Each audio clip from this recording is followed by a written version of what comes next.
My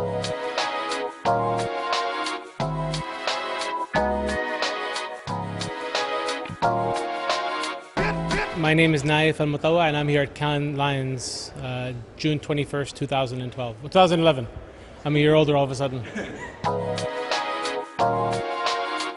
I had the inspiration for the 99 in a cab ride, early June 2003, going from Edgware Road to Harrods.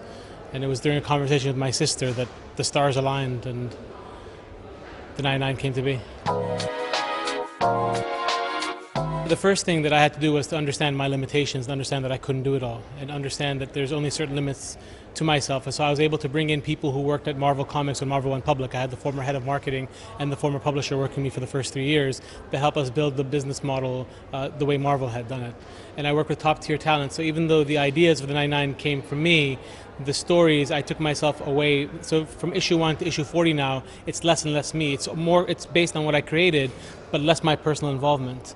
And so once basically the media covered us as a comic book series, we were able to then leverage that into an animation deal, into back to school products, theme parks, etc.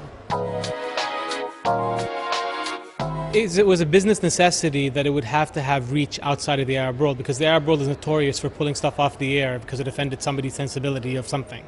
And so whatever it is I invest myself in, I knew I'd invest myself 110% in, and I wouldn't take it very easily if somebody just banned it afterwards. So the 99 were created from day one, from 99 different countries. It has a global appeal built into it, and global legs built into it, that just in case somebody wanted to go for a walk with it globally, it had the legs for that. But there's no guarantee of that, obviously.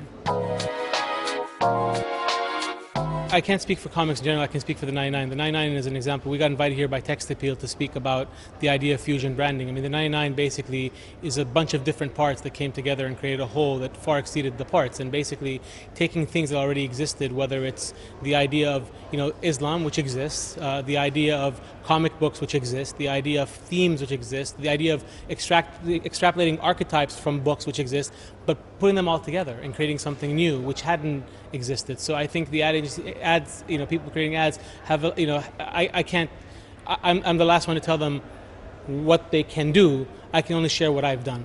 And I think that there's a formula there that can work in other spaces. Take more breaks. Because I graduated with 3 majors in college. I took 54 classes when I needed 32. I just kind of was somebody who always worked. And the thing is, I don't begrudge myself that. At the same time, had I had more time off, I would have probably done a bit more with what I've been collecting versus just collecting. So it's a trade-off. But that's the kind of advice I give myself: is take a summer off once in a while. It's okay. When I saw the first episode of the 99 animation to approve it, it was in India in a movie theater, and I took 3 of my boys with me. And I leaned over to them and just said one thing to them, and I said, the one thing I want you to learn from this experience is anything is possible. Anything at all. I mean, this thing I grabbed out of thin air in a conversation in a cab, and we've been able to kind of grow it over the last 8 years to what it's become today, and it didn't exist before. So anything is possible, and just so that's what I live my life on. If I were a superhero, I don't know. I don't know. Sleep man. I get some sleep.